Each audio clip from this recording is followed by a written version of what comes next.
Jaws was Steven Spielberg's first attempt at horror. There were many different ideas, directorial plans, and horror influences that Spielberg had pertaining to the shark as well as the music and other aspects of horror.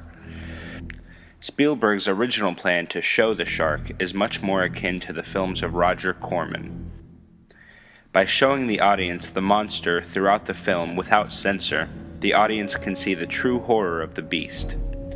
While this would have made Jaws a B-horror film, it didn't happen. As we know, the animatronic shark's malfunctions made Spielberg go in a different directorial direction. Due to the technical limitations of the shark, Spielberg sculpted his film as a Hitchcockian film. Hitchcock's philosophy was to utilize the audience's collective imagination. The human mind can always imagine something that is worse than the reality. Spielberg used first-person shots from the perspective of the shark throughout the entire film to let the fears and imaginations of the audience run wild. Other than its fin, the shark is not seen until much later on in the movie, whereas the audience sees the size of it based on the effects it has on objects it interacts with. This was also a good way for Spielberg to implement the shark in the storyline without showing it. John Williams' famous score is irreversibly intertwined with the horror of Jaws.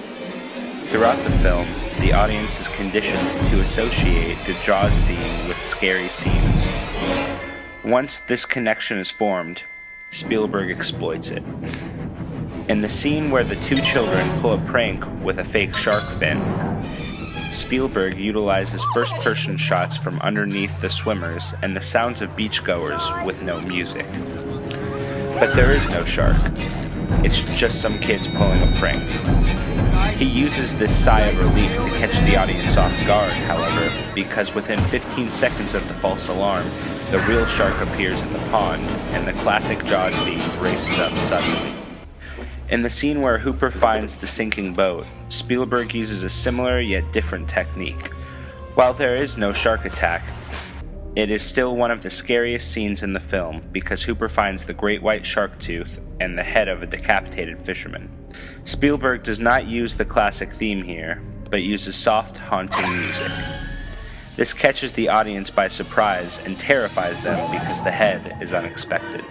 Clearly, the spotty technology of the shark during shooting proved to be Spielberg's saving grace in this film.